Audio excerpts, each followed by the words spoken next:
This is Andi Purewal for Boxing Social in association with Betfred, and I'm delighted joined by Kevin Barry here at his gym in Las Vegas. Kevin, firstly, how are you? Andy, I'm doing well, thank you, and great to have you in my gym, and it's always a pleasure to be on Boxing Social. Appreciate you giving up some time, Kevin, today to allow me to come down to see you. Usually when I'm in town, it means that there's a big fight on. Obviously, this weekend is no difference. Terence Crawford, Shawn Porter. Kevin, straight into it. What's your take on this fight? Great fight.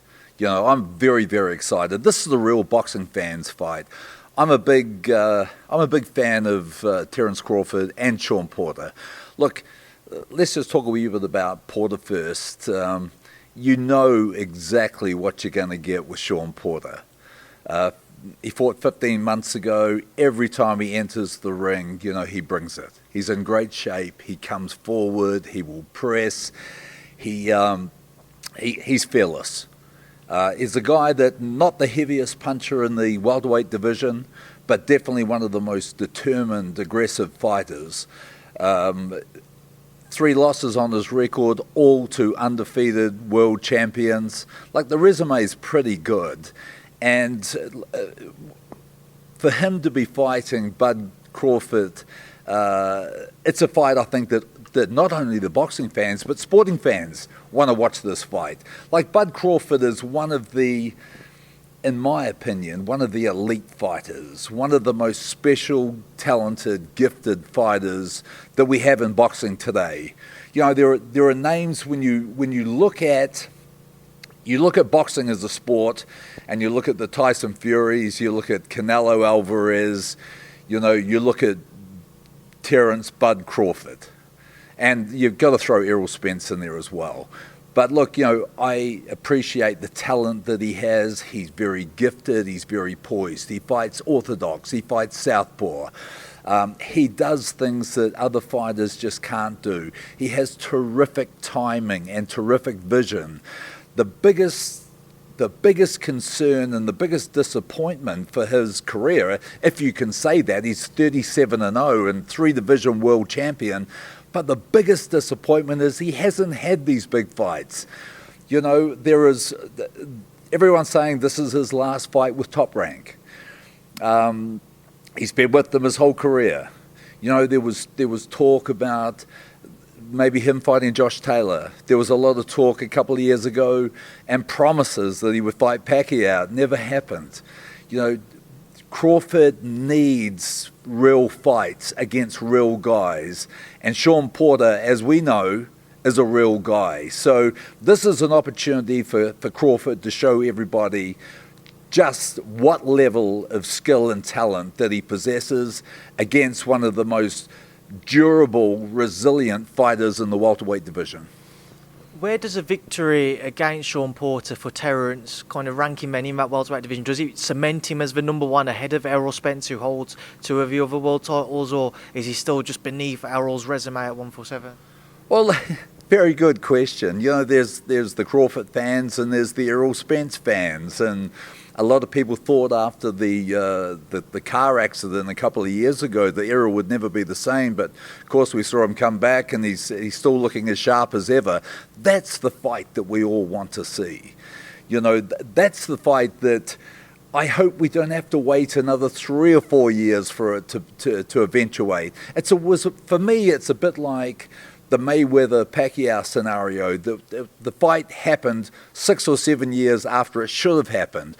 We want to see Spence and Crawford. And this, I believe, could possibly be the bridge for Terence Crawford to cross over to PBC.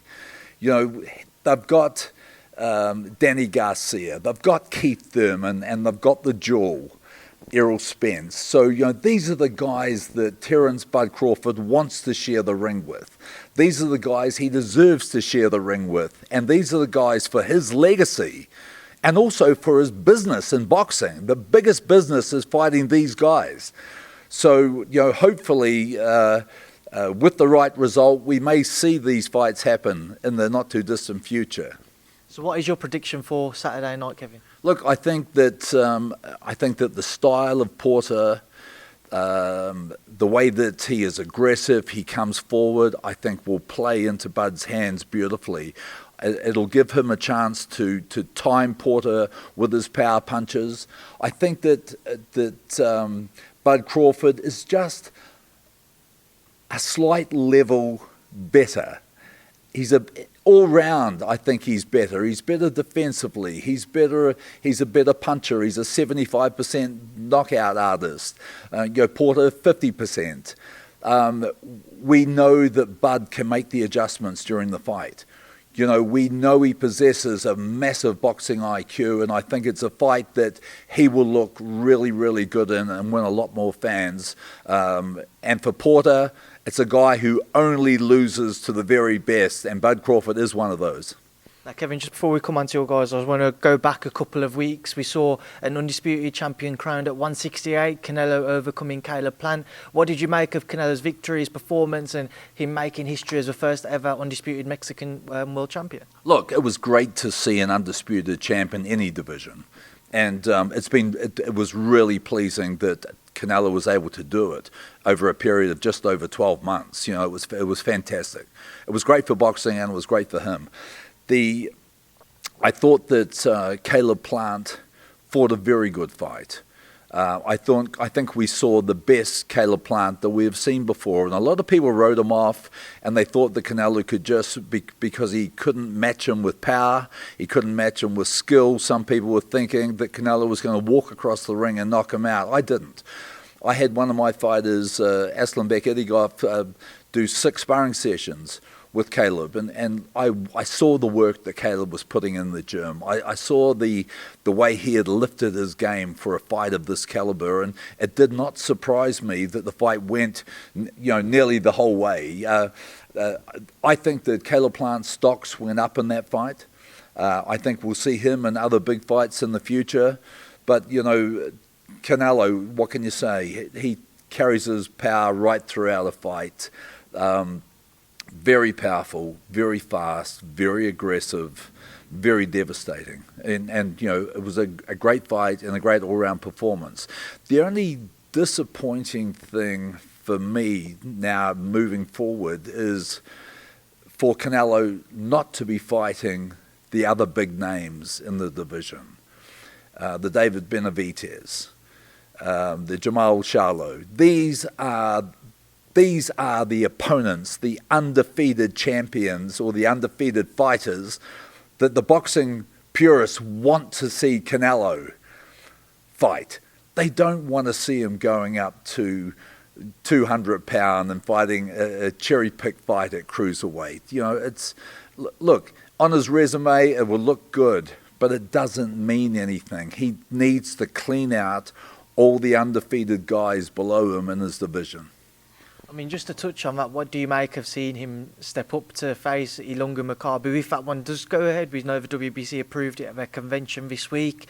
Just your thoughts on seeing him up there at a cruiserweight now, looking to become a 5th weight world champion? Look, it's impressive to be a 5th weight world champion, but I'm a little conflicted. And I'm conflicted for the fact that I remember watching Makabu fight against Tony Bellew, and an old Tony Bellew. And Tony got him out of there in 3 rounds. And Makabu's very slow, very plodding. He's only 6 foot tall as a cruiserweight. Definitely the least dangerous guy of the cruiserweight champions. It's a fight that means nothing. It means I don't believe, other than the fact that it'll be another weight division on Canelo's record, it's a fight that the fans don't want to see. It's a fight that I don't think Canelo will get any more respect or credit from it. He needs to be fighting the undefeated guys, as I mentioned before, like David Benavidez and Jamal Charlo. They're the guys that he needs to be in the ring with. These are the guys that the boxing world and the sporting world want to see him fight. One other thing from the WBC convention I just want to touch on is the heavyweight division. We never saw the Dillian Whyte fight ordered by the WBC to face Tyson Fury because he has his own arbitration case going on with the WBC. I just want to get your thoughts on it. Tyson is somebody who's used this gym. You know him well as anybody, really. what do you think is going to be going through his mind now? Level of frustration that he might have to wait to see what happens with that. We don't know if he can get into the ring and face somebody else while Dillian deals with the WBC. How do you think Tyson's feeling throughout all of this? Because we know that he wants to be more active now. Well, I think it's very important, and I think he will be more active, whether it's Dillian Whyte or someone else. But when you ask what is Tyson thinking, for me, what is Dillian Whyte thinking? You can't be taking the WBC to court and then expect them to go, oh, Dillian, we're going to appoint you as our mandatory to fight Tyson Fury. Come on. It ain't going to happen. You can't have it both ways. They should have had this all squared away well before the WBC convention. I know that it's an ongoing thing. But I mean, he will not, until that case has been heard and dismissed, he will not get that position to fight for the WBC heavyweight world title. And look,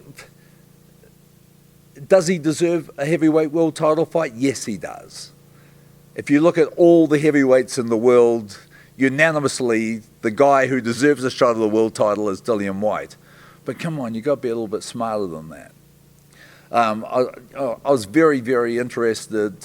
You know, the last time you and I spoke, I told you that I thought he had the wrong opponent in Otto Wallen. And of course, you know, the fight fell through an injury. You know, that was a very dangerous fight. There was a lot at risk, and it was a style that I thought was a very, very dangerous style for Dillian Whyte. You know, let's hope Dillian gets the fight against Tyson Fury, because I think it's a very easy fight for Tyson. I think Tyson punches holes in Dillian Whyte. I think all day long.